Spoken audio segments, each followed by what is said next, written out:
जी है चंद सांसें या नबी तशरीफ ले आओ कि रस्ता तक रही है आपका बीमार की चौखट।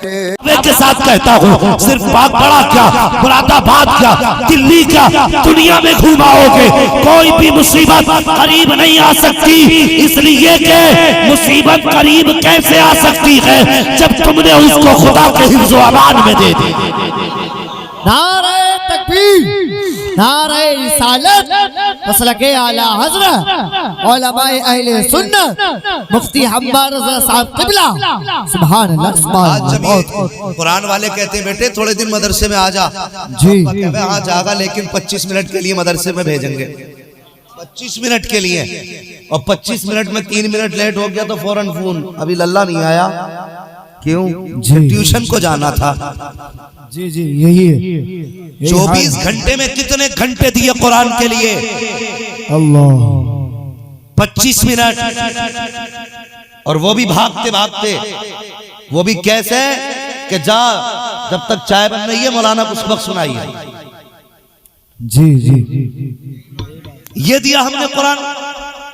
मुझे बताइए जिस बच्चे को जिंदगी में हमने सिर्फ 25 मिनट दिए कुरान के लिए, वो जवानी में कुरान की अहमियत समझेगा? जिसको हमने 12 घंटे कुत्ता बिल्ली पढ़ाने के लिए दिए और 25 मिनट कुरान पढ़ाने के लिए दिए, अल्लाह, तो वो तो यही कहेगा ना हजरत कि कुत्ता बिल्ली ज्यादा है मैं। तभी इसके लिए 12 घंटे और कुरान अहम नहीं, इसलिए 25 मिनट है। अपने जहनों का इलाज करो। याद रखना, मैं तालीम का मुखालिफ नहीं, मैं कहता हूं इल्म हर जायज इल्म अगर दीन की खिदमत के लिए सीखा जाए तो वो इल्म दीन होता है। जी, आप कोई भी इल्म सीखिए, साइंस सीखिए, हिंदी इंग्लिश किसी भी जबान की आप तालीम हासिल करें, लेकिन खुदारा इससे पहले मुस्तफा की तालीम हासिल करें। बेशक दीनी तालीम जरूरी है। जरूरत है। अगर आपको दीन नहीं आएगा तो बताइए फिर आखिरत को कैसे जानोगे? बेशक हक हक। ये हाजी साहब नसीब वाले कि जहाँ इनके बेटे डॉक्टर भी हैं, पढ़े लिखे हैं, एक बेटा हाफिज कुरान भी है। वाह वाह वाह, जिंदा। मैं अक्सर कहता हूँ इस बात को कि अपने घर में एक दरख्त कुरान का जरूर लगा। हजरत इस दौर में जरूरी है घर के अंदर कम से कम एक आलिम का होना, जी, वरना अकीदे महफूज नहीं रह रहे। बेशक अकीदे महफूज नहीं है। अब ईमान के जनाजे निकलते जा रहे हैं, जितना पैसा बढ़ रहा है इतना ईमान कमजोर होता जा रहा है। बेशक इसलिए घर में अगर एक भी हाफिज कुरान होगा ना तो वो अपने घर की हिफाजत करेगा, बेशक अपने भाइयों के अकीदे की हिफाजत करेगा। और सिर्फ यही नहीं, जब मौत आएगी ना तो घर वाले बेबसी की मौत नहीं मरेंगे, ये याद रखना। घर वाले बेबसी की मौत नहीं मरेंगे। जी, अभी हॉस्पिटल में बैठे थे, वहाँ वो दस्तरखान पे बैठे थे मौलाना महराज साहब के, यहाँ पे एक डॉक्टर साहब भी थे, तो फोन आया, बोले उसका इंतकाल हो गया। अब घर वाले धरना दे रहे हैं हॉस्पिटल में कि ये मरा कैसे। कोई खातून थी, उसका इंतकाल हुआ, कि धरना दे रहे हैं। मुझे एक बात बताइए, मेरी बात गौर से सुने। और डॉक्टर साहब ये मत समझ रही हॉस्पिटल बंद करने की बात कर रहा है, लेकिन मशवरा मेरा अपने लोगों को, मैं कहता हूँ अगर कोई बंदा ऐसा लगे कि ये बचेगा नहीं, उम्र काफी आ गई है, तो फिर उसे ऐसे अस्पताल ना लेके जाओ जहां कुरान वाले ना हो। ये बहुत बड़ी बात कह रहा हूं, शायद आपको हल्की लगे, लेकिन सुने, ऐसी जगह मत लेके जाना जहां कुरान वाले ना हो। आईसीयू में बंदे को डाल दिया, किसी को भी ले लो, फर्ज कर लो मुझे आईसीयू में डाल दिया, बिस्तर नापाक, चादर नापाक, जो लोशन दवाइयां लगाई जाती हैं वो सारी, जो बदन के ऊपर लगाई जाती है वो सारी नापाक होती हैं। और जो कंपाउंडर होते हैं उन्हें किसी को नापाक होने का इल्म है, उनमें से अक्सर मुसलमान ही नहीं तो पाक कहां से होंगे वो? जी, अब बंदा जब मौत के फरिश्तों को देखता है तो मुझे बताओ वो क्या सोचता है? वो सोचता काश कोई मुझे कलमा पढ़ाने वाला हो, ए कोई मुझे कुरान सुनाने वाला हो, अल्लाह कोई मेरा अपना हो। ऐसी बेबसी की मौत जहां बिस्तर भी ना पाक, कमरा भी ना पाक, लोग भी ना पाक, कोई अपनी सोच का नहीं, कोई कुरान सुनाने वाला नहीं, इतनी बेबसी की मौत।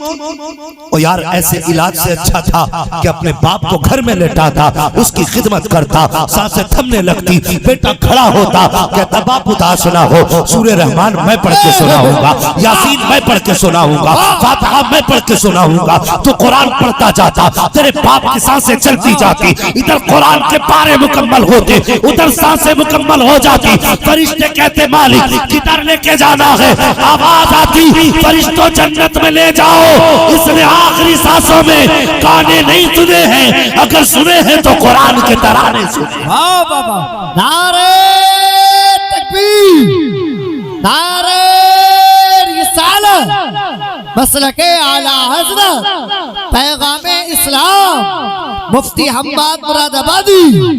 सुभान अल्लाह, जिंदा जिंदा। ख्याल करो, बहुत अच्छे हैं माशाअल्लाह। अगर इज्जत से जी ना सके तो कम से कम इज्जत से मरने का तो मौका दे दो, कम से कम इज्जत से मरने का मौका दो, ताकि बंदा जब अपनों के बीच में हो अपनी कह भी ले, उनकी सुन भी ले, और जब उसके पास अपने होंगे तो मेहरबानी करें, इस चीज का ख्याल करें। हाँ, ये नहीं कि अब किसी को ही ना लेके जाओ, मरने वाला दिखे, बहाना मत ढूंढ लेना, इलाज भी कराइए। मगर मेरा जो कहने का मकसद है वो लोग समझ गए होंगे जो समझदार हैं। पर हाल मैं ये अर्ज कर रहा था, घर से निकला करो ना तो मुस्तफ़ा की तालीम के मुताबिक निकला करो, फी अमानिल्लाह कह के निकला करो, खुदा हाफिज कह के निकला करो। हमारे बच्चे देखो, आज हमारे बच्चों को A to Z सब याद है जी, वो भी बता देते हैं बेटे A for एप्पल और B for वो क्या क्या बोलते हैं भाई। वो बहरहाल हमें इतनी महारत नहीं है, जो भी बोलते होंगे, लेकिन ये याद है हमारे बच्चों को। अगर याद नहीं है ना तो कल में याद नहीं है, हमारे बच्चों को कल में याद नहीं है, कुरान की आयतें याद नहीं है। घर में छोटे बच्चे हो ना, आदत डालिए उनकी कुरान की आदत डालिए, उन्हें छोटी छोटी सूरतें याद कराइए, और अपने घर वालों को ये वसीयत कर दिया करो। अब तो मौत की कोई उम्र ही नहीं है ना, कभी भी मौत, अब पहले से कभी मौत की कोई उम्र नहीं हुई। ये नहीं था कि साहब के बचपन में नहीं मरना, लेकिन अब जवानी में ज्यादा हादसे हो रहे हैं। अक्सर लोग छोटे छोटे बच्चे छोड़ के जा रहे हैं, अक्सर लोगों का ये हाल है। तो अपने घर वालों से कहा करो कि अगर इंतकाल हो जाए ना तो घर का जो छोटा बच्चा हो उसे जरूर कब्र पे लेके जाया करें। ये तो हो सकता है अल्लाह बड़ों की टाल दे, लेकिन जब छोटे हाथ उठते हैं तो फिर उसकी रहमतों को मना के नीचे आते हैं। हाँ, तो छोटे छोटे बच्चों को कब्र पे भेजा करो, आदत डालो इनकी कब्रिस्तान ले जाने की।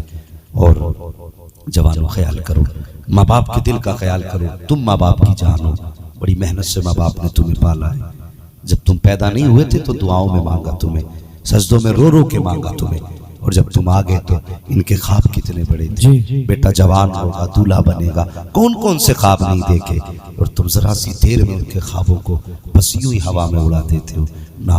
इनकी फिक्र करो, इनका ख्याल करो। माँ बाप तुम्हें बड़ा प्यार करते हैं, तुम माँ बाप से प्यार करते हो। सफर एहतियात से किया करो। और मैं तो इस वक्त कहता हूँ कि हम साजिश के शिकार हैं। अक्सर एक्सीडेंटल गाड़ियां मुस्लिमों की गाड़ियां, इस बात पर गौर करना। मैं रात दिन सफर में रहता हूँ, अक्सर हादसे जो ऐसा लगता है कि जान के हादसा किया गया वो दाढ़ी वालों के साथ हो रहा है, वो टोपी वालों के साथ हो रहा है, निशाना बनाया जा रहा है। दुआएं याद कर लो, घर से दुआएं पढ़ के निकला करो। खुदा की कसम दुआएं पढ़ना तुम्हारा काम है, हिफाजत से घर पहुंचा देना ये पैदा करने वाले खुदा का काम। हाँ, ये दुआएं याद कर लो। लेकिन दुआएं क्या, आज कहीं भी चले जाओ बेटे मौलाना को बाय बाय कर दो, वो हमें भी बाय बाय करवा रहे हैं, हमें बाय बाय, इन्हें टाटा कर दो, हमें टाटा करा रहे भाई, हमें सलाम ही करा ले अल्लाह के बंदे है। और सलाम भी कर रहा तो सीधा गुड मॉर्निंग गुड आफ्टरनून यही कर रहा भैया, सलाम वालेकुम। अपनी तहजीब भूल गए हूँ। पहले मुसलमान बने, मुसलमान जब हमारे अकीदे मजबूत होंगे ना तो फिर इंशाअल्लाह करम खुदा की रहमतों का हम पर बरसना शुरू हो जाएगा। कम से कम आदतें अच्छी करें, तरीके अच्छे करें। आज हमारा भाई हमारे बीच नहीं है, लेकिन आज फरिश्ते ना उसकी कब्र में जब रहमतों के पहाड़ बराबर गठरियां लौटते होंगे तो वो पूछता होगा फरिश्तों ये नेकियां किधर से ला रहे हैं? तो वो कहते होंगे मुबारक हो, 5 भाई छोड़ के आया है, माँ बाप छोड़ के आया है, उन्होंने तुझे बुलाया नहीं। आज दुनिया सो रही है, सर्द रात में मदीने वाले की महफिल सजा के बैठे हुए हैं। हाँ, तो ये इसाले सवाब की बरकतें अल्लाह देता है। और कोशिश ये करें कि जिंदगी हुजूर के इश्क में गुजारें। उससे ज्यादा कामयाब कोई जिंदगी हो ही नहीं सकती है जो जिंदगी हुजूर के इश्क में गुजर जाए। उससे बेहतर जिंदगी नहीं। मैं अक्सर कहता फिरता हूँ कि ये 4 दिन की जिंदगी है। कामयाब वही है जो हुजूर से प्यार करता है, वही कामयाब है जो हुजूर से प्यार करता है। यूं तो कटनी है, सभी की कट जाएगी। जो लोगों की मेंढे काटते रहे उनकी भी कट गई, जो लोगों की खड़ी खेती काटते रहे उनकी भी कट गई, जिन्होंने पूरी जिंदगी लोगों पे जुल्म किए उनकी भी कट गई, जिन्होंने जुल्म सहे उनकी भी कटी है, जिनकी जमीनें छिनी है उनकी भी कटी है, जिन्होंने लोगों के ताने सुने हैं उनकी भी कटी है। यार जब कट ही जानी है तो ऐसी क्यों ना काट के जाए, जनाजा हमारा हो, जबान लोगों की हो, निस्बत मदीने वाले की बयान होने लगे जाए, फिर ऐसी काट के जाना चाहिए। और फिर हुजूर का इश्क है ना, ये इश्क हुजूर का है, किसी अरे गैरे की चौखट की तो बात नहीं जो तुम्हें कहीं भी ले जाके डालने की बात कोई कर रहा हो। हुजूर से मोहब्बत करो। इनसे मोहब्बत अगर होगी तुम्हारी जबान में तासीर होगी, तुम्हारे हाथ में तासीर होगी, तुम्हारी नजर में तासीर होगी। अगर उनसे प्यार नहीं तो फिर कुछ भी नहीं, फिर कुछ भी नहीं है। यकीन जानिए सच्चा प्यार मेरे हुजूर का, सच्चा प्यार मेरे हुजूर का है। खुद बताइए, जितने पक्के पक्के यार हो आप छाट ले, पक्के दोस्त मत छाटो, जहन में सोचो। मैं कहने लगा जो आपके दोस्त उनको जहन में रखो, बताओ कहां तक काम आएंगे हैं? पाक बड़ा CNG पे जाके आप होटल के आगे फोन करें, आपके 5 यार हो, 5 पहुंच जाएंगे। मेरे दोस्त ने बुलाया, होटल में खड़ा जी, पहुंच जाएंगे। पैसे आपके पास खत्म हो जाए, फोन कर दें, पैसे नहीं है, हो सकता आप 5 वहां भी पहुंच जाए। आप अकेले बैठे हो, दिल नहीं लग रहा है, फिर फोन करें आप, हो सकता है 5 वहां भी पहुंच जाए। आपको दर्द हो, मुसीबत हो, परेशानी हो, हॉस्पिटल में आप हो सकता है वहां पहुंच जाए। लेकिन अगर किसी दोस्त का इंतकाल हो जाए और फिर उसके 5 दोस्तों को बुलाइए और कहिए इसके कपड़े उतारो, फिर मुझे बताइए कितने दोस्त कपड़े उतारने आएंगे इसके। जो तेरे गले में हाथ डाल के चलने वाले थे ना, वो आज तुझे हाथ लगाने के लिए तैयार नहीं। तेरे बदन से डर लगता हूं मैं, तुझे छूने तैयार नहीं। जिनकी यारी पे फख्र था आज वो तेरे बदन के कपड़े नहीं उतार सकते। अगर कोई पक्का दिल करके उतार भी दे तो उससे ही कहना जरा गुस्ल भी दे, फिर मुझे बताना वो तेरे बदन को हाथ लगाएगा कि नहीं। आज दुनिया में यारों की, दोस्तों की कमी नहीं है लोगों के पास, लेकिन नहलाने वाले नजर नहीं आते जी, नहलाने वाले नजर नहीं आते। बुलाया जाता, फला को बुलाओ वो गुस्ल देगा, फला को बुलाओ वो गुस्ल देगा। और यार यहाँ तक अगर हो भी गया तो फिर कब्र में उतारने तैयार नहीं, क्योंकि कोई पैर पकड़ लेगा मुर्दा, हाथ पकड़ लेगा कि निकलने नहीं देगा। और जिन्हें तू दोस्त कहता रहा वो तुझे आज हाथ लगाने तैयार नहीं। जो रात दिन तेरे सीने से सीना लगा के खड़े रहे, आज वो तेरा चेहरा छूने तक तैयार नहीं है, तुझे कब्र में उतारने तक के लिए तैयार नहीं है। किनकी यारी के लिए तूने मुस्तफा से रिश्ता तोड़ा, किनकी दोस्ती के लिए तूने खुदा से रिश्ता तोड़ा है। जरा मुझे भी तो समझा, जब तुझे कब्र में उतारा जा रहा है तो न तुझे उतारने के लिए कोई अपना आया है, न कोई करीबी आया है। का कौन उतारेगा? का फला प्रधान उतारेंगे, फला पंच उतारेंगे, ये दाढ़ी वाले मुल्ला जी उतारेंगे। क्यों? आज इनकी जिम्मेदारी रह गई। तू कहां गया था? तू क्यों नहीं उतार सकता? चल उतार दिया कब्र में। मुझे बता तो सही, जो कहते थे तेरे साथ जिएंगे मरेंगे, जो कहते थे साथ खाएंगे साथ पिएंगे, तेरे बगैर कदम आगे नहीं बढ़ाएंगे, मुझे बता जब मिट्टी डालने की बारी आई है तो वही 5 खड़े होके कहते हैं कि नहीं यहाँ भी मिट्टी डालो, अभी मिट्टी कम रह गई है, इधर सुराख रह गया है। सारे सुराख तलाश कर करके बंद किए जा रहे हैं। जिनकी यारी पे तुझे नाज था उन्होंने एक एक सुराख देख के बंद कर दिया ताकि कोई सुराख कब्र में बाकी न रह जाए। और उसके बाद जब मिट्टी पड़ी है, फातिहा का इंतजार कौन करता है साहिब? यहाँ तो बिरयानी की तरफ दौड़ने लगते हैं लोग, प्लेटों के लिए लड़ जाते हैं लोग कहते नहीं नहीं हमें जल्दी जाना है, बिरयानी ठंडी हो रही है, लोगों को खाना खिलाना है, और मुझे बता तो सही किसे छोड़ के जा रहा है जो रातों में तेरे लिए उठ के आता रहा, तूने उसे छोड़ दिया है, जो तेरी आवाज पे छलांग लगा के आता रहा, तूने उसे छोड़ दिया है, जो तेरे लिए तड़पता रहा, तूने उसे छोड़ दिया है, छोड़ के क्यों जा रहे हो? तो यार कहते अब हमारा काम नहीं है, यहाँ तक हमारा काम था, अब मुझे बता तो सही यहाँ तक यार का काम था, आगे काम कौन चलाएगा? जहाँ छोड़ के जा रहे हो वो तो अंधेरे का घर है, वो तो कीड़े मकोड़ों का घर है, वहाँ कोई यारो मददगार नहीं है, कोई मुनीसो गमखार नहीं है, इसका दिल कौन लगाएगा, इससे बातें कौन करेगा? बैठो ठहरो कब्र पे, क्यों नहीं ठहरते? कहते वक्त नहीं है, हाँ हाँ तेरे पास आज इसके लिए वक्त नहीं है, अगर है तो किसके पास वक्त है? तो सुन, मदीने से आवाज आती है, खंजर चले किसी पे तड़पते हैं हम अमीर, सारे जहां का दर्द हमारे जिगर में है, जब छोड़ के तुम आते हो सबने रिश्ता तोड़ा है, इधर चेहरे से कफन हटाया बाद में जाता है, मदीने वाला कब्र में पहले आ जाया है। नारे तकबीर, नारे रिसालत, मसलके आला हज़रत, उलमाए अहले सुन्नत, ताजदारे खत्म नबुव्वा, ताजदारे खत्म नबुव्वा, मुफ्ती हम्माद मुरादाबादी, सुभान अल्लाह सुभान अल्लाह। सिर्फ हुजूर कब्र में आएंगे तो जब उनकी यारी सच्ची है तो फिर यारी हुजूर ही से करो। दुनिया की यारी रुसवा करेगी, जलील करेगी, हुजूर की यारी तुम्हें इज्जतें अता करेगी, हुजूर का प्यार तुम्हें बरकतें बख्शेगा, यहाँ भी कामयाबी मिलेगी, मरने के बाद कब्र में भी कामयाबी मिलेगी। अल्लाह अकबर।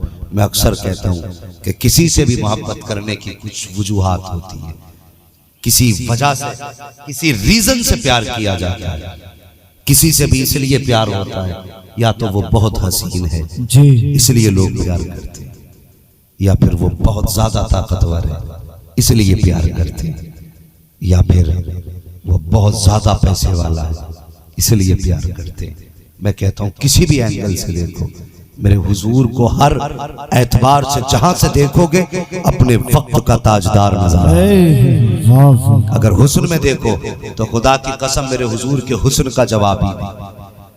हुस्न कितना, मेराज की रात आई, रब ने फरमाया जिब्रील जी रब्बे जलील महबूब को दूल्हा बना के ला। रात कौन सी थी? 27वीं। चांद कितना बड़ा होता है 27वीं शब में? इतना बड़ा तो होता ही है ना। अल्लाह सलामत रख के कुछ लोगों ने सर हिला दिया, इतना बड़ा चांद 27वीं शब में। अल्लाह सलामत रखे, बहुत गौर से सुनने माशाअल्लाह। हाँ 27वीं शब में ना तो चांद मिलेगा आपको रात में और ना ही सूरज। 27वीं शब में तो चांद भी छुप जाता है ना। 27वीं शब कौन सी समझ रहे हैं ना? अब आप भी बता दो कितना बड़ा चांद होता है? छुप जाता है ना चांद 27 में।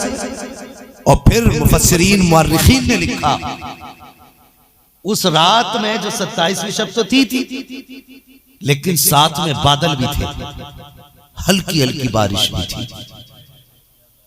पूछो इन बुजुर्गों से जिनके बाल सफेद हो गए, हमें क्या पता इस मौसम के बारे में। और जवानों रात दिन चाय के भट्टों पर बैठ के वक्त गुजारते हो, कभी सफेद दाढ़ी वालों के पास भी बैठा करो। बेटे इल्म किताबों से मिल जाता है लेकिन तजर्बा जो है ना वो सिर्फ सोबतों से मिला करता है। ये याद रखो, तजर्बा सोबत से मिलता है। इल्म 10 साल का किताबों से 1 साल में हासिल किया जा सकता है, लेकिन तजर्बा 80 साल का 80 साल ही में होता है। इनके पास बैठा करो, बैठते ही नहीं। टाइम मिला मोबाइल में, फुर्सत मिली चाय की दुकान पे, कभी बड़ों के पास बैठे नहीं, बाप के पास वक्त नहीं दिया, फिर अक्लें आए कहां से? अब अक्लों की जरूरत भी क्या, सब कुछ तो मोबाइल बता रहा बारिश कब होगी। ओहो 3 दिन रहेगी भाई, तो उसी हिसाब से कपड़े खरीदने गया कि मौसम विभाग ने 3 दिन की बारिश घोषित कर दी है, अब कपड़े ले आओ सर्दी की। वो दौर कितना अच्छा था। कभी कभी ख्याल आता है, हमारे दादा हमें बताते हैं, कहते बेटे पहले ये इंजन वगैरह इतने नहीं थे, कुओं का दौर था, तो कहते हैं कि जब धान लगाने होते थे ना तो लोग आसमान की तरफ देखते थे, आसमान की तरफ देखते थे, अल्लाह बारिश कब होगी। का जब लोगों की नजरें ज्यादा उठती थी तो बस समझ लेना बादल इकट्ठा होना शुरू हो जाते थे। ये